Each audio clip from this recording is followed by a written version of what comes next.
গত কয়েকদিন আগে একজন বলেছে যে কোরআন সুন্নাহ দিয়ে রাষ্ট্র চলতে পারে না, মানুষের বানানো আইন দিয়েই চলতে পারে, কারণ আমরা মানুষ, আমাদের আইন দিয়েই চলবে, কোরআন সুন্নাহ দিয়ে চলবে না। কোথায় যাচ্ছেন, কোথায় যাচ্ছি আমরা?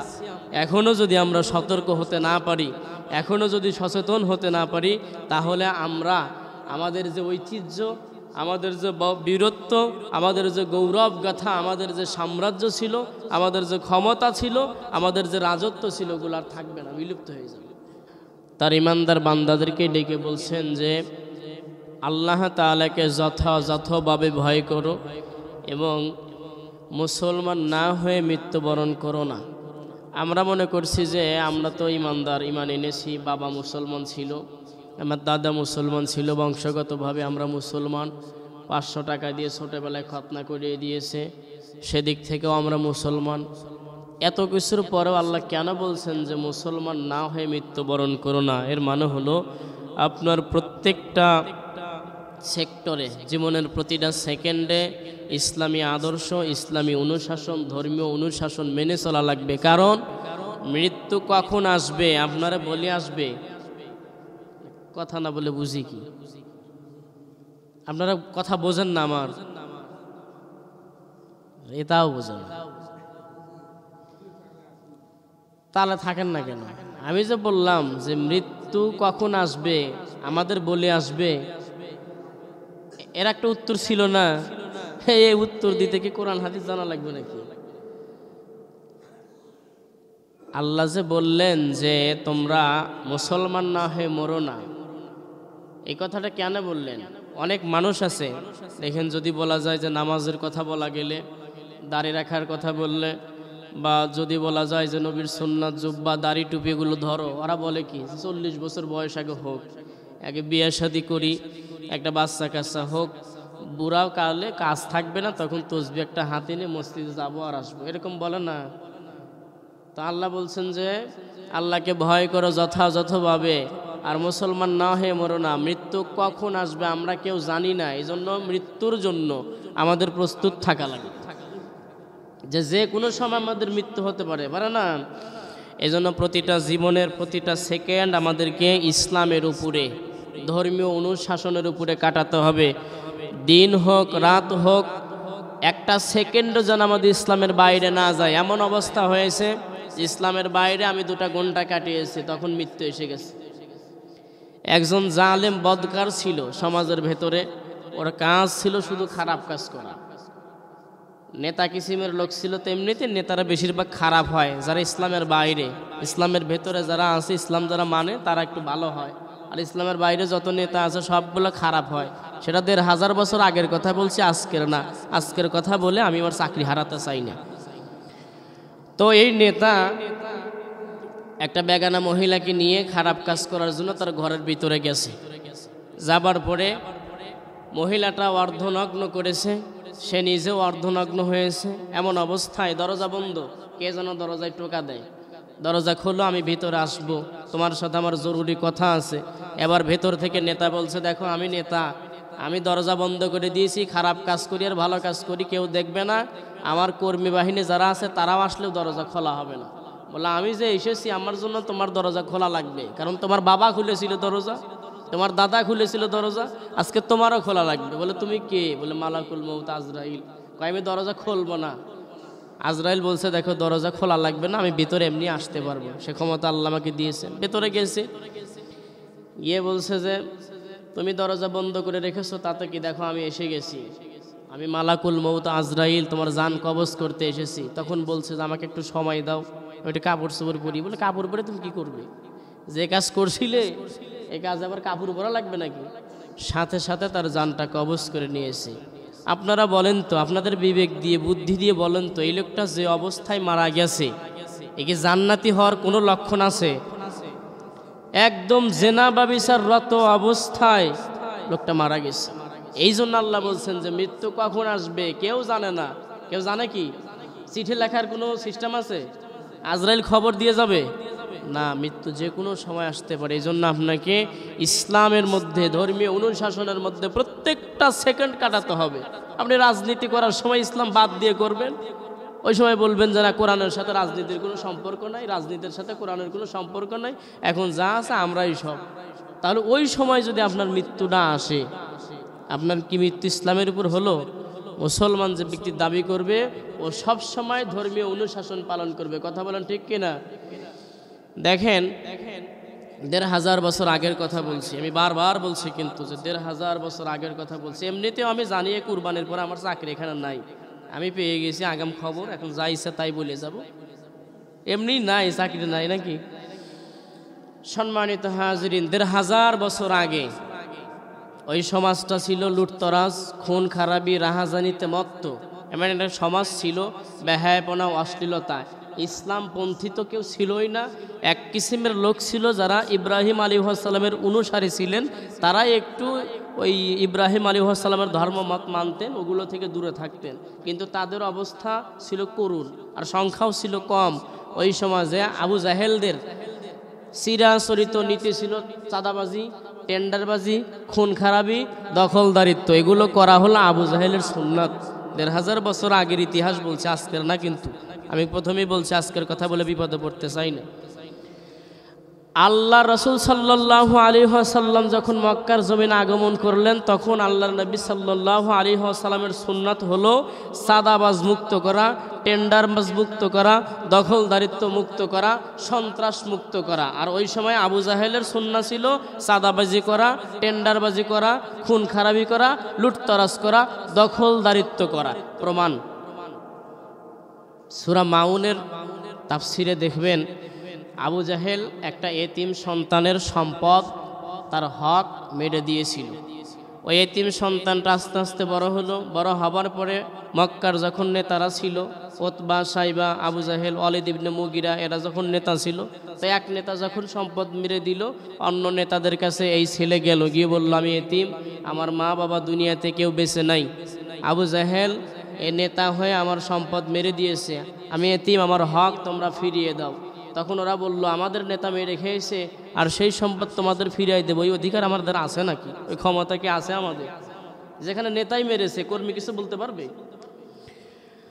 তখন উতবা, সাইবা, ওয়ালিদ ইবনে মুগিরা এরা বলল, দেখো বাচ্চা, তুমি যদি সম্পদ ফিরে পেতে চাও মুহাম্মাদের কাছে যাও।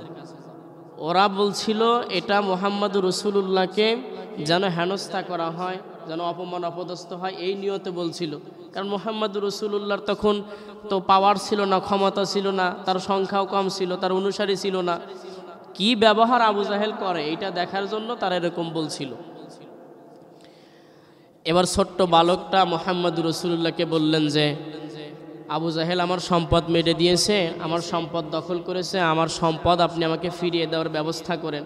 নবী বললেন, চলো যাই আবু জাহেলের বাড়ি। নিকৃষ্টতম শত্রুর বাড়িতে বিশ্বনবী গেলেন বাচ্চাকে সাথে নিয়ে, গিয়ে বললেন, আবু জাহেল আমার চাচা, বাড়ি থেকে বের হয়ে আসো, এই যে এতিম বাচ্চাকে নিয়ে এসেছি, এর সম্পদ তুমি দখল করেছো, দখলদারিত্ব করা তো ঠিক না, এটা ইসলামের বৈধ কাজ নয়, এটা অবৈধ কাজ, ইসলামে হারাম, ফিরিয়ে দাও। এখন ওইদিকে উতবা, সাইবা, ওয়ালিদ ইবনে মুগিরা এরা ওত পেতে বসে আছে যে মুহাম্মাদের সাথে আমাদের নেতা কি ব্যবহার করে, এটা দেখার জন্য। কিন্তু তারা দেখলো বিশ্বনবী যখন সম্পদ ফিরিয়ে চাইলেন, সঙ্গে সঙ্গে আবু জাহেল ঘরের ভেতর থেকে যা কিছু ছিল, দলিলপত্র, কাগজ আদি, সম্পদ আদি যা কিছু ছিল, সব ছেলেটার হাতে দিল। সুবহানাল্লাহ কোন। এবার উতবা, সাইবা, ওয়ালিদ ইবনে মুগিরা দেখলো সর্বনাশ, নেতা তো সব দিয়ে দিল। যখন বিশ্বনবী বালককে নিয়ে চলে গেলেন, সবাই আসলো, আসার পরে বলল, নেতা এই ঘটনা কেমন হয়ে গেল? আমরা পাঠালাম যাতে আপনি কি ব্যবহার ওর সাথে করেন আমরা একটু দেখব, কিন্তু হিতে বিপরীত, আপনি সম্পদ ফিরিয়ে দিলেন কেন? আবু জাহেল বলল, দেখো মুহাম্মদ যখন এই বাচ্চাকে নিয়ে আমার সামনে আসছে, তখন আমার মনে হইল যে মুহাম্মদের দুই পাশে দুইজন লোক এরকম তীর ধনুক তাক করে আছে, আমি যদি মুহাম্মদের হুকুম না মানতাম, তার ইচ্ছা পূরণ না করতাম, ওই তীর ধনুক দিয়ে আমার মেরে ফেলে দিত, এই ভয় দিয়ে দিয়েছে। তাহলে কি বুঝলেন? সাদাবাজি, টেন্ডারবাজি, দখলদারিত্ব এগুলো আবু জাহেলের সুন্নাহ। আর সাদাবাজ মুক্ত সমাজ, সাদাবাজ মুক্ত একটা রাষ্ট্র, এগুলো গঠন করা মুহাম্মদ রাসূলুল্লাহর সুন্নাহ। সুবহানাল্লাহ বলেন। সম্মানিত হাজিরিন, ধর্মীয় অনুশাসন যদি কোনো সমাজে লালিত পালিত না হয়, কথা ভালো করে শুনবেন। খালি তো আছেন আলেমদের বিরোধিতা করার জন্য, কথা তো শোনেন না। কোরআন হাদিসের বাইরে বলি কি না এটা তো দেখেন না, শুধু দেখেন আমার দলের বিরুদ্ধে গেল, খালি কাঠি নিয়ে বসে থাকে। যে কোনো সমাজকে, কোনো রাষ্ট্রকে যদি আপনি পরিবর্তন করতে চান, আপনার ব্যক্তিগত পরিবারকে যদি আপনি পরিবর্তন করতে চান, সন্ত্রাস মুক্ত, চাঁদাবাজ মুক্ত বা অশ্লীল বেহায়াপনা মুক্ত যদি করতে চান, লাগবে ধর্মীয় অনুশাসন। একটা উদাহরণ দিচ্ছি, দেখেন আমেরিকা 1930 সালে মাদক নিষিদ্ধ করে একটা আইন প্রণয়ন করে, মাদকের ক্ষতিকর দিকগুলো তারা তুলে ধরে। তারা কিন্তু মুসলমান না, কিন্তু তারা এটা জানে যে মাদকতার কারণে আমাদের সমাজটা, আমাদের রাষ্ট্রটা নষ্ট হয়ে যাচ্ছে, যুব সমাজ ধ্বংস হয়ে যাচ্ছে, এই মাদকের কারণে অশ্লীলতা বেহায়াপনা এগুলো ছড়িয়ে পড়ছে। তখন তারা কি করে, এই মাদকের বিরুদ্ধে আইন পাশ করে। এই আইন পাশ করতে গিয়ে তারা একটা বিজ্ঞাপন ছাপায়, $65 মিলিয়ন খরচ করে বিজ্ঞাপন ছাপায় পত্রিকাগুলোতে যে মাদক খাওয়া যাবে না, মাদকের খেলে এই ক্ষতি হয়।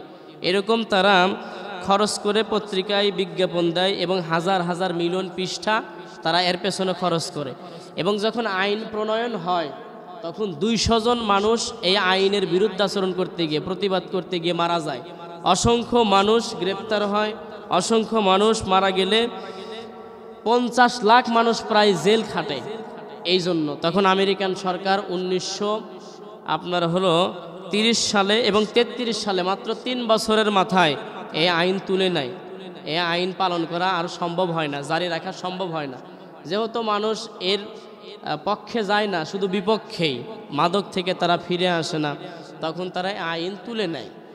দেখেন ধর্মীয় অনুশাসন ছাড়া আপনি পরিবর্তন করতে পারবেন না। তার প্রকৃষ্ট উদাহরণ কি, বিশ্বনবী মুহাম্মদ রাসূলুল্লাহ সাল্লাল্লাহু আলাইহি ওয়াসাল্লাম নবুয়ত পাওয়ার পরে, তখনও ইসলামের শুরুর দিকে সূচনা লগ্নে সাহাবীরাও মদ খেতেন, যতক্ষণ পর্যন্ত আয়াত নাজিল হয়নি। যখন আয়াত নাজিল হয়ে গেছে যে কোনো মুসলমান আর মদ খেতে পারবে না, এই ঘোষণা একদল সাহাবী দেওয়ার পরে মক্কার অলিতে গলিতে যাদের বাড়িতে মদের বোতল ছিল সবাই যার যার মতো মদের বোতল ফেলে দিল, খাওয়া বন্ধ করে দিল। এমনও সাহাবী যারা পান করেছে, পান করার পরে শুনেছে যে মদ আর খাওয়া যাবে না, হারাম, তখন গলার ভেতরে আঙ্গুল ঢুকিয়ে বমি করে ফেলে দিয়েছে। কিছুক্ষণ পরে দেখা গেল যে মক্কার অলি গলি যেন মদের বন্যা বয়ে গেছে। সুবহানাল্লাহ। এটা শুধুমাত্র ধর্মীয় অনুশাসন মানার কারণে হয়েছে। আমরা ধর্ম থেকে, ধর্মীয় অনুশাসন থেকে অনেক দূরে থাকার কারণে আমাদের ব্যক্তিগত জীবন, আমাদের পারিবারিক জীবন, আমাদের সামাজিক জীবন, আমাদের রাষ্ট্রীয় জীবন, এগুলোর পরিবর্তন আমরা করতে পারছি না বা পারি না। সম্মানিত হাজিরিন, উদাত্ত আহ্বান রাখতে চাই, যে যেইখানে থাকেন, যেই সেক্টরই থাকেন না কেন, আপনাকে ধর্মীয় অনুশাসন মানতে হবে। না হলে কি হবে, ওই আবু জাহেল, উতবা, সাইবা, ওয়ালিদ ইবনে মুগিরা, হামান, ফেরাউন, কারুন, এদের যে অবস্থা হয়েছিল, আমরা মুসলমান জাতি হওয়ার পরেও যদি আল্লাহর বিধান থেকে দূরে থাকি, ওই অবস্থা আমাদেরও হবে। ওসমানী, আব্বাসী, এদের খেলাফত, উমাইয়া খেলাফত, এগুলোর বিলুপ্তি, এগুলোর ধ্বংস হয়েছে কখন জানেন? যখন এই জাতিগুলো ধর্ম থেকে, ধর্মীয় অনুশাসন থেকে অনেক দূরে সরে গিয়েছিল। আজকে বিশ্বের অনেক, যারা গুগল সার্চ করতে পারেন, গুগল যারা দেখেন দেখবেন বিশ্বের অনেক মুসলিম রাষ্ট্র, ইরান, তুরস্ক, ইরাক, আবুধাবি বলেন, দুবাই বলেন, এরা এমনভাবে পাপাচারে এখন বর্তমানে লিপ্ত আছে, এত পাপাচারে এরা লিপ্ত, ইদানিং এত পাপাচারে এই মুসলমান রাষ্ট্রগুলোর মধ্যে কিছু কিছু সেক্টরগুলো এত লিপ্ত হয়ে গেছে, মনে হয় যে ওই যে ওসমানী উমাইয়া খেলাফত যেভাবে ধ্বংস হয়েছিল, এরা ওই ধ্বংসের দ্বার প্রান্তে দাঁড়িয়ে আছে। আমরা 96% মুসলমান দাবি করি শুধু মুখে, কিন্তু পালন করতে পারি না। পারি কি? 53টা বছর পার হয়ে গেছে, ইসলামের কোনো বিধান আমরা মানতে পারি নাই, আমাদের উপর কোনো বিধান প্রয়োগ হয় নাই কোরআন এবং সুন্নাহ থেকে। শুধু এটা বলে যে কোরআন সুন্নাহ দিয়ে রাষ্ট্র চলে না, ব্যক্তিগত কিছু দিয়ে, আমাদের বানানো কিছু দিয়েও চলতে পারে বা চলে, কোরআন সুন্নাহ দিয়ে রাষ্ট্র চলতে পারে না, এরকম কিছু কথা বলার লোকও তৈরি হয়ে গেছে। গত কয়েকদিন আগে একজন বলেছে যে কোরআন সুন্নাহ দিয়ে রাষ্ট্র চলতে পারে না, মানুষের বানানো আইন দিয়েই চলতে পারে, কারণ আমরা মানুষ, আমাদের আইন দিয়েই চলবে, কোরআন সুন্নাহ দিয়ে চলবে না। কোথায় যাচ্ছেন, কোথায় যাচ্ছি আমরা? এখনও যদি আমরা সতর্ক হতে না পারি, এখনও যদি সচেতন হতে না পারি, তাহলে আমরা আমাদের যে ঐতিহ্য, আমাদের যে বীরত্ব, আমাদের যে গৌরব গাথা, আমাদের যে সাম্রাজ্য ছিল, আমাদের যে ক্ষমতা ছিল, আমাদের যে রাজত্ব ছিল, ওগুলো আর থাকবে না, বিলুপ্ত হয়ে যাবে। সংখ্যালঘু হয়ে বেঁচে থাকা লাগবে। কথাগুলো বিক্ষিপ্ত আকারে বললাম, যাদের বিবেক আছে, যাদের বুদ্ধি আছে, যাদের আকল আছে, তারা বুঝে গেছে। বিবেক, আকল, বুদ্ধি এগুলো ছাড়া আল্লাহ রাব্বুল আলামিনের উপদেশ কারো জন্য না। আল্লাহ যত জায়গায় উপদেশের কথা বলেছেন, ওই যে হুজুর আছে জিজ্ঞাসা করবেন, যত জায়গায় উপদেশের কথা আল্লাহ বলেছেন উলুল আবসার, যাদের চোখ আছে, চক্ষুষ্মান যারা, তাদের জন্য আল্লাহর উপদেশ। সম্মানিত হাজিরিন, আমরা যে যেখানেই থাকি না কেন, যে সেক্টরই থাকে না কেন, যে জায়গায় থাকি না কেন, মৃত্যুর জন্য সর্বদা প্রস্তুত থাকবে ইনশাআল্লাহ। কারণ যে কোনো সময় মৃত্যু আমাদের আসতে পারে। এজন্য আমরা যেন কোনো সেকেন্ড অশ্লীলতা, বেহায়াপনার মধ্যে না কাটাই, কোনোটা সেকেন্ড যেন আমরা ইসলামের বাইরে না কাটাই। আমাদের জিন্দেগির ঘুম থেকে শুরু করে নিয়ে পানাহার, খাওয়া দাওয়া, কাজকর্ম, রুজি রোজগার যা কিছু আছে, সব কিছু যেন ইসলামী ধর্মীয় অনুশাসন মেনে হয়। আল্লাহ তাআলা যেন সেই তৌফিক আমাদের দান করেন। জোরে বলেন আমিন। সম্মানিত হাজিরিন, আমার হুজুর বলছিলেন যে বারবার আমি একই কথা বলি। আসলে বারবার বলি নাই, 2-1 সপ্তাহ ধরে বলতেছি।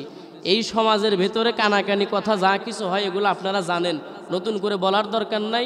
আমার ইজ্জত নিয়ে সিনেমিনি খেলার কোনো দরকার নাই। আপনারা না পারলে না করে দিবেন, আমি চলে যাব। আপনি নিজে এখন ঘাটাঘাটি করে বের করবেন যে কথা হয়েছে কি হয় নাই। যারা পড়ে আসছেন, যারা কাজ সুন্নাত আদায় করেন। আসসালামু আলাইকুম ওয়া রাহমাতুল্লাহি ওয়া বারাকাতুহু।